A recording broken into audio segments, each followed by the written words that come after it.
We're in Grenada. We go back to the United States. I put the children in public school. So here we go. I had no idea that education would be any different from sort of what I'd had. I had had a good education, a private school education, but I didn't know. And so they go into the public school system in Camden, Maine. And in retrospect, I believe that that was a pilot school, one of them for the whole country, for changing our education system from an academic classical educational system to brainwashing for the international socialist government. Everybody has all the research on this. I have so much. It's all in my book, The Deliberate Dumbing Down of America. I hit Camden and I start asking, I get on a little committee, philosophy committee, and we were all asked by the superintendent, highly skilled change agent out of Harvard, well, I want to know what all of you feel the purpose of education should be. And so I said, well, I think it should be to give the students a sound academic education in basics and also a strong sense of sound morals and values. And boom, they all looked at me and they said, whose values? And I thought, hey, what's going on here? I said, well, what's happened in my country? I mean, don't we still have the same values? I mean, don't we all sort of agree? You don't steal, you don't rob, you don't kill babies, you don't kill people in war, a lot of things that I thought we believed in. You don't lie. Everything was changing, and I saw it, and I saw the curriculum coming in, and I went for the values clarification training myself to find out. I had a call from a master teacher who taught all over the world, and she said, you are absolutely correct. I was on the school board by that time. After 3 tries, I got on. And she said, you're absolutely correct. I want to pay for you to go for some in-service training. And I said, in what? And she said, well, it's called Innovations in Education, and it's how to become a change agent. She paid $100 for me to go. I went. And all these normal-looking people, nice, some from my own school district and all, and the guy is a facilitator, but he's using this big book called Innovations in Education, A Change Agent's Guide, and it has all these case studies of teachers and administrators and how to sneak in controversial curriculum such as death ed, sex ed, bullying ed, alcohol ed, drug ed, all these programs that have education hanging off the end of them that have nothing to do with education. It's interesting. You don't have math ed and science ed and all. They call it math and science and history, right? But when you see anything with education hanging off the end of it, red flag, huh? In that training, he taught us how to identify resistors in our community. And they were the people who were smart, who knew that these programs were designed for nothing other than to make children engage in sex, to drink, to take drugs, to do all the things that the parents were being told the programs were to help the children. I was considered a resistor too. Here they were training me to identify myself, huh? And so I never, ever got over that. Also, we were being trained to go to the important people in the community, and they're really very good people. We all know who they are. They're friends of ours and all, but they're head of Rotary, head of Garden Club, head of Historical Society. You go to them and you explain to them in very, very good, highly skilled change agent manner, which is just lies, how important these programs are for your children. We've got to put these programs in. This was 1973, all the way through right now. Huh? That period in education, we call it the unfreezing of our children's values, the ones taught by the parents at home and the church, basically. Change agents were highly trained by the National Training Laboratories. We had the headquarters for that in Bethel, Maine. That goes all the way back to World War II. I have the original paper from that, and it said that what they're putting in is they want to change the values to unfreeze the system, and then they're going to implement the new values, the new communist values for world government. Huh? So that was the goal, and they did a good job on it between 1970 and the year 2000. And now the values, as we can all see, people are saying, oh, well, we've got to be tolerant, you know, there are no absolutes anymore. That's not fair to judge people. Don't be judgmental. If your grandmother is dying of cancer and can't afford, you can't afford the medicine, it's okay to steal it. You know, that's what you call values clarification, with the education for a planned economy, using workforce training, identifying children at a very early age what they're going to do the rest of their lives. It's the Soviet planned economic system, starting as early as first grade. That's being put in now under the guise of school choice, charter schools, and using the performance-based, outcome-based Skinnerian Pavlovian method with a computer. Pavlov, interestingly enough, was a Russian. People think that he invented operant conditioning. He didn't. He went to Leipzig, Germany, and he studied under Wilhelm Wundt in the 1800s, mid-1800s. Wilhelm Wundt was a philosopher, German philosopher, who was involved in trying to figure out how you can get people to do change, you know, understanding the psychology, what makes people click, how you can get them to do what you want them to do, etc. And he became very frustrated with the inability to change people's behavior and their views and everything, doing the traditional way, you know, lectures and this and that and all, and discussions and all. And finally, he realized that what he was dealing with was the human soul. The soul is a very difficult thing to track. It sort of floats all over the place, and it rebels, and it doesn't, you know, it's independent. And so he came up with a scheme to attack the nervous system. That's really what it is. It's neurological.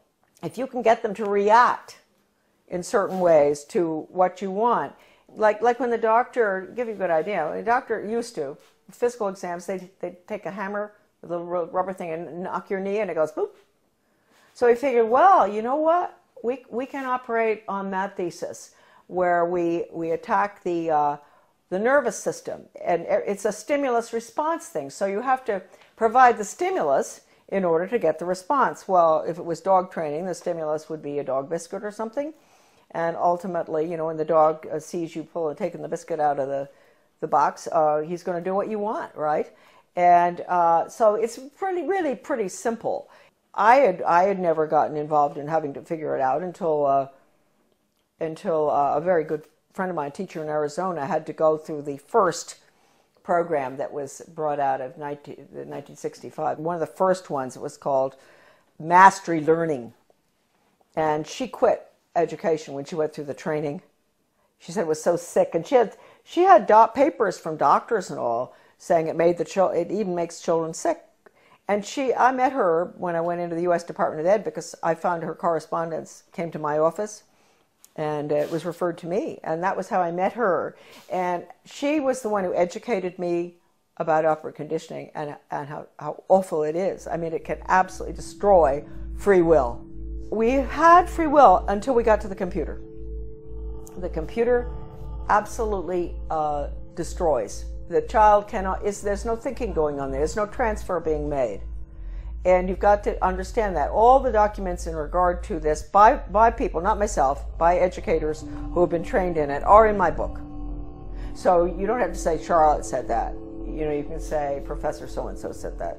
I have one incredible paper in the back of my book by a leading educator written in the 60s that I managed to get. It was attached to the Project Best application for funding that I talked about, the one I got fired for. And that paper talks about the need for computers and how wonderful they're going to be and all. But he says, if you don't agree with the message, morally and ethically, that's going on to that software, do not do it. And that's coming right out of the mouth of an educator involved in it. He says, you have to have a conscience, because that software is so powerful that no matter, you may think, oh, well, the person on the other end, you know, he can do what he wants and make up. No. Once it's in the software, and once the child is clicking away on the computer and getting the little happy face as the reward, That's what happens. We all know that feeling when we get something good on the computer. He's not going to ask any questions. That's it. Finished. And it can bring the student to a certain totally opposite position in their thinking using Socratic questioning. So it's very dangerous. I can't tell you how dangerous it is. I mean, how dangerous is a method that can actually change, actually destroy one's conscience. That's bad news. And we were all softened up, and that's what we're looking at today. Now, the refreezing has to take place. The refreezing is going to take place with the use of the computer. Schools will be bookless. They are already some of these programs coming in. So anyway, I was on the board. I saw that. I went for the retraining. Then I got off the board, and I formed with Bettina Dobbs of Maine, a wonderful teacher and a nurse. We formed something called Guardians of Education for Maine. And we were in business for about 15 years. We did a lot of very good work. In 1980, I went to work for Ronald Reagan, and I worked there for 2 years until I was fired. Right.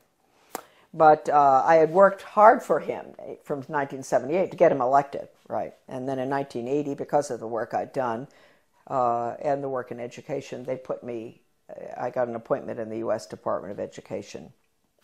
Because the people in Washington, with the conservatives, they were good back then. They're not anymore. They were very impressed by the work I'd done in Maine on education. So they pulled me down and put me in the U.S. Department of Ed in what was the most important slot probably in the world in education. I know people out there are shaking their head and say, why would they put her there? She doesn't have a college education, right?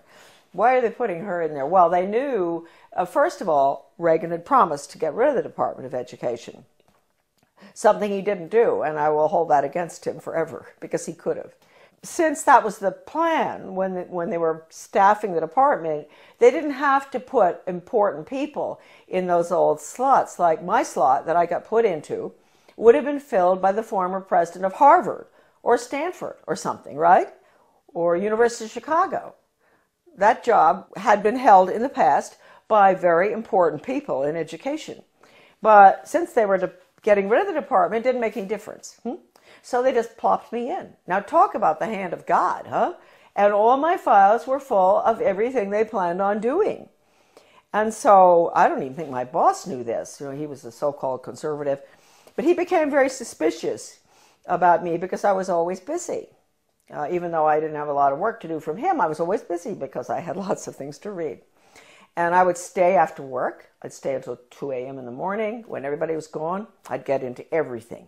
Sure, if it had just been the job and all the files and everything had been whisked away by these former very important educational change agent communists, Marxists, I would not have found stuff, but all the stuff was left in the office. What I saw was so depressing. That's hardly the word. I mean, this was the education of Charlotte. It was the greatest horror story I had ever encountered. And at one point, he sent me, he wanted to get rid of me out of that office. He sent me up to the National Institute of Education, which is where all the research is performed. They send out all the grants and contracts to the universities or schools or whatever from there. I found out I was really in the belly of the beast right there, because I had access to all the computer printouts of all the grants and contracts of your money folks going out, not just across our country, but all around the world, about how to change the education system from academics to a brainwashing using Pavlovian, Skinnerian, operant conditioning computers and workforce training for the globalist economy, the corporate fascist, socialist, communist government that's coming right in this minute. I had a friend from Maryland who used to come and she had a huge Cadillac, and I'd get all my stuff and put it in, interesting for Maine people, LL bean bags. You know those big LL bean bags? Those huge ones? And I'd put all the papers in there, and at lunchtime we'd meet uptown for lunch. She'd come in, marvelous gal, Australian, who I absolutely love, probably one of the finest Americans who ever She was Australian, but she did more for our country than anybody I've ever known. Brilliant. We'd meet, dump the stuff in her car, go have lunch. She'd take it home.